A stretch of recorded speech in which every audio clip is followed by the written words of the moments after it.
News पर आपके साथ मैं आदिति त्यागी और हम आपको जी न्यूज पर लगातार दिखा रहे हैं कैसे रूस और यूक्रेन युद्ध के मुहाने पर। दुनिया आशंका जता रही है कि रूस किसी भी वक्त यूक्रेन पर हमला कर सकता है। अमेरिका लगातार ये दावा कर रहा है कि पुतिन यूक्रेन के खिलाफ जंग छेड़ सकते हैं।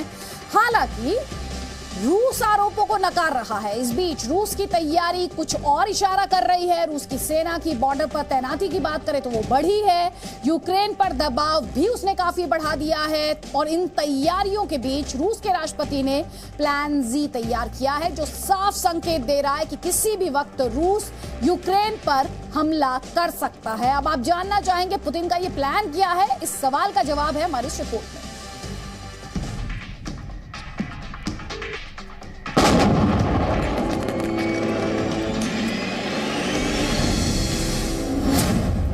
यूक्रेन से युद्ध फाइनल। 2 लाख सैनिक तैयार। यूक्रेन में धमाके, ट्रेलर हैं।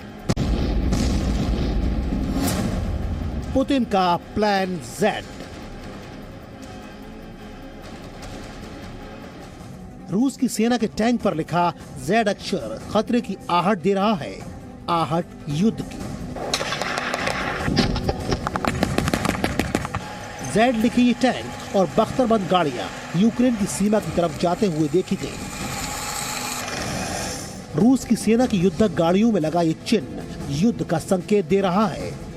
गाड़ियों में बॉक्स के अंदर ये संकेत इसलिए बनाए जाते हैं ताकि युद्ध में कोई कंफ्यूजन न हो और जब युद्ध में दोनों तरफ से हमला हो तो अपने ही हथियारों का शिकार अपनी ही गाड़ियां न बन जाएं। युद्ध की स्थिति में ये काफी अहम है कि अपनी गाड़ियों की पहचान की जा सके, खास तौर पर हवाई हमलों के वक्त। यूक्रेन के पास भी रूस से मिलते जुलते टैंक हैं, इसलिए पुतिन ने प्लान जेड तैयार किया है। पुतिन के टैंकों में जेड निशान साफ संकेत दे रहा है कि रूस की तैयारी पूरी है। रूस की सेना हवाई हमलों में यूक्रेन से काफी आगे है।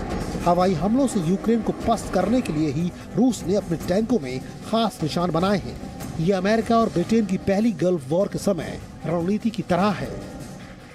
उस वक्त कुवैत को आजाद कराने के लिए अमेरिका और ब्रिटेन की सेना ने यूनिक निशान बनाए थे।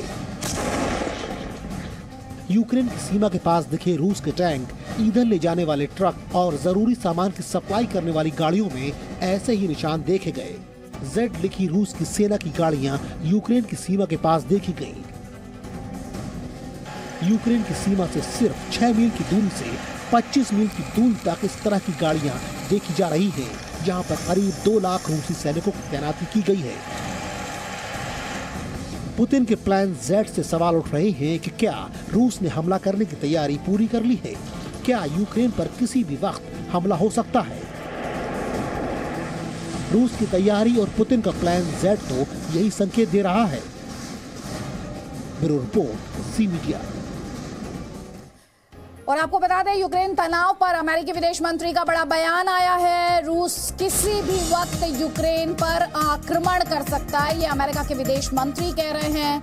यूक्रेन पर दरअसल रूसी आक्रमण के सभी संकेत मिल रहे हैं।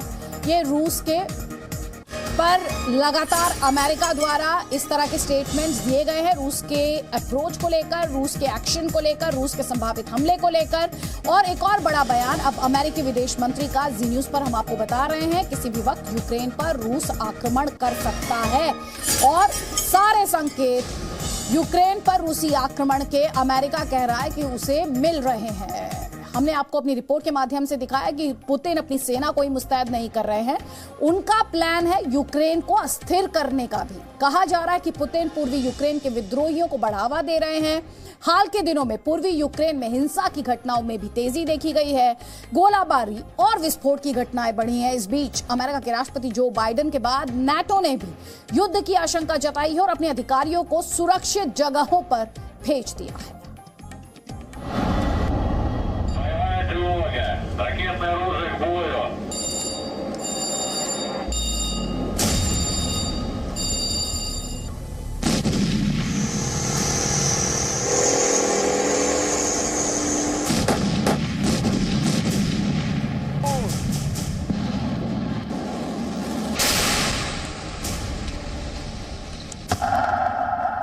चौतरफा घिरा यूक्रेन।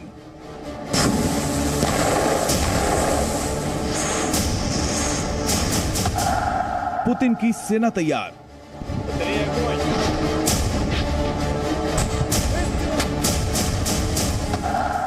सीमा पर मिसाइल तैनात।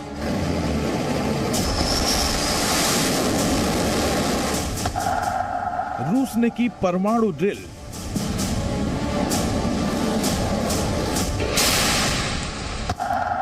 यूक्रेन की घेराबंदी।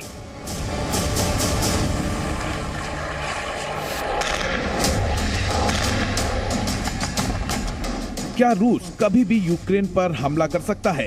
क्या महायुद्ध की दहलीज पर खड़ी है दुनिया? क्या बाइडेन की आशंकाएं सच साबित होंगी, जो लगातार कह रहे हैं कि रूस कभी भी यूक्रेन के खिलाफ जंग छेड़ सकता है? ये सवाल इसलिए क्योंकि रूस और यूक्रेन के बीच तनाव चरम पर पहुंचता जा रहा है। आशंका जताई जा रही है कि कभी भी युद्ध छिड़ सकता है। अमेरिका बार बार चेतावनी दे रहा है कि रूस किसी भी वक्त यूक्रेन पर हमला कर सकता है। इस बीच पूर्वी यूक्रेन कई धमाकों से गूंज उठा। विद्रोहियों के नियंत्रण वाले दोनेत्स्क शहर के उत्तरी हिस्से में कई विस्फोटों की आवाज सुनी गई। एक के बाद एक कई धमाके हुए।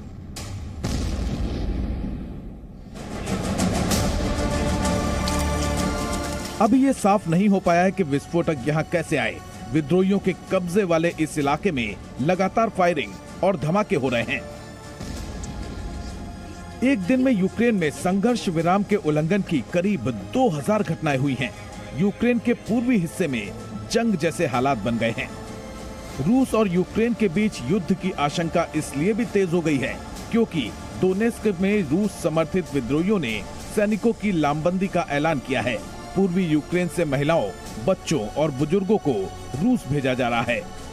यूक्रेनी सरकार और अलगाववादी ताकतें 2014 से पूर्वी यूक्रेन में लड़ रही हैं। रूस से तनाव बढ़ने के बाद से इस क्षेत्र में गोलीबारी दिनों दिन बढ़ती जा रही है। यूक्रेन का आरोप है कि विद्रोहियों के सिर पर पुतिन का हाथ है। पुतिन पूर्वी यूक्रेन के विद्रोहियों को भड़काकर यूक्रेन की सरकार को अस्थिर करना चाहते हैं। इसीलिए यूक्रेन के पूर्वी हिस्से के हालात दिन पर दिन बिगड़ रहे हैं। रशिया ने ट्रूप्स की तो तैनाती की ही है, साथ ही साथ रशिया ने हैवी वेपनरी भी तैनात कर रखी है। फील्ड हॉस्पिटल तक बना लिए हैं। रशिया अपने नॉर्दर्न एलाई बेलारूस के साथ मिलकर उसने अभी एक मिलिट्री ड्रिल भी कंडक्ट की है।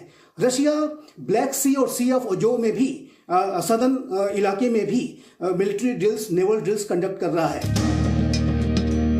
इस बीच नाटो के स्टाफ को यूक्रेन की राजधानी से पश्चिमी शहर लीव में शिफ्ट किया जा रहा है। नाटो ने कहा है कि सुरक्षा बहुत जरूरी है, इसलिए कर्मचारियों को कीव से लीव और ब्रुसेल्स में शिफ्ट किया गया है।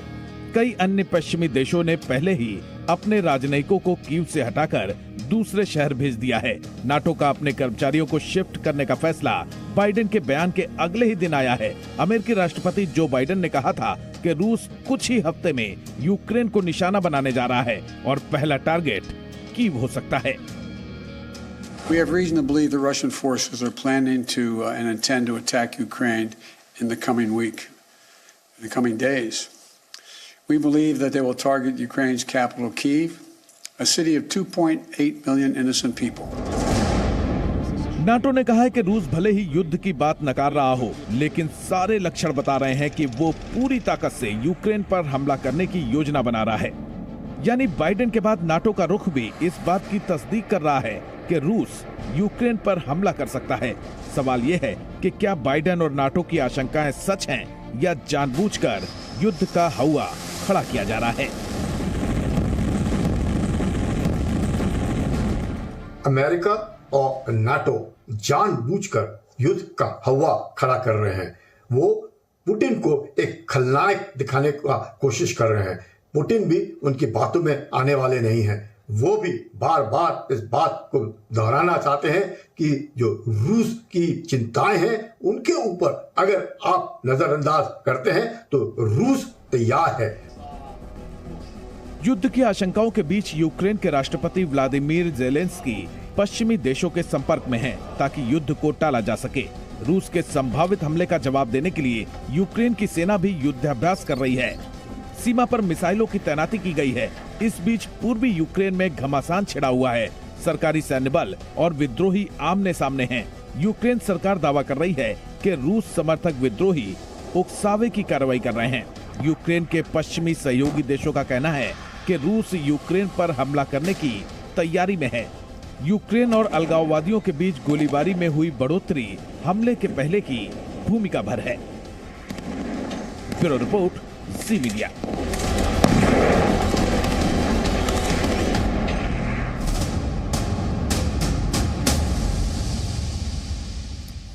हम आपको बताना चाहेंगे कि पूर्वी यूक्रेन में लगातार हो रहे बम धमाके और फायरिंग के बाद वहां से लोगों का पलायन शुरू हो चुका है। लोग बस और गाड़ियों में सवार होकर पोलैंड बॉर्डर की ओर रुख करने लगे हैं। वहीं विद्रोही भी बच्चों, महिलाओं और बुजुर्गों को सुरक्षित जगहों पर भेज रहे हैं। यानी इस इलाके में भगदड़ जैसे हालात हैं।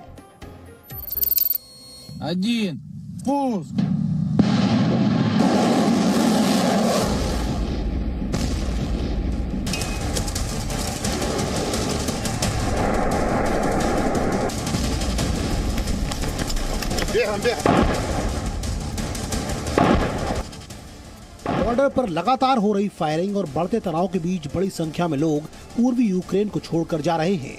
पूर्वी यूक्रेन से करीब 3 लाख लोगों ने पलायन किया है। युद्ध की आशंका के बीच रूस के कब्जे वाले इलाके में रह रहे करीब 7 लाख लोग भी घर छोड़कर सुरक्षित जगहों के लिए निकल पड़े हैं। वहीं इन लोगों को शरण देने के लिए रूस ने अपना बॉर्डर खोल दिया है। दरअसल सीमावर्ती इलाकों में रहने वाले लोगों को डर है कि यूक्रेन और रूस का युद्ध होने पर तबाही का पहला शिकार यही लोग बनेंगे। इसलिए ये लोग युद्ध शुरू होने से पहले अपनी जान बचाने में जुटे हैं। स्थानीय नागरिक बस और गाड़ियों में सवार होकर पोलैंड बॉर्डर की ओर रुख कर रहे हैं। पूर्वी यूक्रेन में सुरक्षित जगहों तक जाने के लिए बड़ी संख्या में लोग निकले। इस दौरान रूस से लगे बॉर्डर पर ट्रैफिक जैम हो गया और कारों की लंबी कतार लग गई। ये तस्वीरें पूर्वी यूक्रेन की हैं, जहां हजारों लोग सुरक्षित जगहों तक जाने के लिए निकले। विद्रोहियों के कंट्रोल वाले इस इलाके को खाली करने के निर्देश के बाद लोग सुरक्षित जगहों पर शिफ्ट किए गए। ये तस्वीरें उन जर्नलिस्ट की हैं जो यूक्रेन में कवरेज के लिए पहुंचे थे। भारी गोलाबारी के बाद पत्रकार भी बम शेल्टर की तरफ भागते हुए देखे गए। इस इलाके में गोलीबारी तेज होने के बाद हलचल भी बढ़ गई है। इलाके में सैनिकों के अलावा टैंक और बख्तरबंद गाड़ियों की भी तैनाती की गई है। इलाके की टूटी फूटी बिल्डिंग्स जमीनी हालात बयां कर रही हैं। गोलीबारी की वजह से ये इलाका खंडर में तब्दील होता दिख रहा है। Можу чітко і впевнено сказати, що за останні 2 доби противник наносить максимальне ураження по нашому передньому краю, застосовує крупнокаліберні гранатомети, наносить ураження ствольною артилерією. इस बीच रूस से युद्ध के खतरे के बीच यूक्रेन में लोगों ने यूनिटी मार्च निकालकर एकजुटता दिखाई। यूक्रेन का झंडा लिए लोग नेशनल एंथम गा रहे थे और रूस को घुसपैठिया बता रहे थे। Не можна такого робити. Не можна. Це велике зло з боку Росії. Маю надію, що матері зберуться і दरअसल यूक्रेन और रूस के बीच जंग के हालात बने हुए हैं। कई दिनों से तनातनी जारी है। आरोप प्रत्यारोप हो रहे हैं, बड़े दावे किए जा रहे हैं, लेकिन जमीनी हालात में कोई सुधार नहीं है। अब रूस से समझौते के लिए म्यूनिख पहुंचे जेलेंस्की ने भावुक अपील की है। उन्होंने कहा है कि यूक्रेन के हालात ठीक नहीं है। ऐसे में पश्चिमी देश समझौते को लेकर यूक्रेन को भरोसे मिले। उन्होंने कहा कि पुतिन से बातचीत के लिए उन्होंने हमेशा दरवाजे खुले रखे हैं। जेलेंस्की ने कहा कि मुझे अब तक ये समझ नहीं आ रहा है कि रूस के राष्ट्रपति क्या चाहते हैं। मैं अब भी मीटिंग का प्रस्ताव रखता हूँ। रूस अपनी पसंद की कोई भी जगह चुन सकता है। मैं वहाँ पर बैठक के लिए आ जाऊँगा। यूक्रेन बातचीत और कूटनीति के जरिए ही शांति स्थापित करने की कोशिश करेगा। यूक्रेन के राष्ट्रपति ने ये बयान म्यूनिख सिक्योरिटी कॉन्फ्रेंस में दिया, जहाँ उनकी अमेरिका की उपराष्ट्रपति कमला हैरिस से भी मुलाकात हुई थी। इस दौरान कमला हैरिस ने जेलेंस्की को भरोसा दिया था कि अगर रूस ने हमला किया तो अमेरिका और उसके दूसरे साथी उस पर सख्त आर्थिक प्रतिबंध लगा देंगे। हालांकि इन चुनौतियों का रूस पर कोई फर्क नहीं पड़ रहा है और युद्ध का खतरा बना हुआ है। भारत समेत दुनिया के कई देश पूरी कोशिश कर रहे हैं कि बातचीत से मामले का समाधान निकाला जाए, लेकिन जमीन पर असर कम दिख रहा है। ब्यूरो रिपोर्ट, ज़ी मीडिया। तो इन तस्वीरों को देखकर आप समझ गए होंगे, हर चेतावनी रूस पर इस वक्त बेअसर है। और ग्लोबल वर्ल्ड अगर बात की जाए कम्युनिटी की, इंटरनेशनल कम्युनिटी की अगर बात की जाए, तो ग्लोबली बहुत ज्यादा चिंता रूस और यूक्रेन के बीच ये जो तनाव है इसे लेकर बरकरार है। इस पर जैसे अपडेट्स आएंगे जी न्यूज़ आगे आप तक पहुंचाएगा।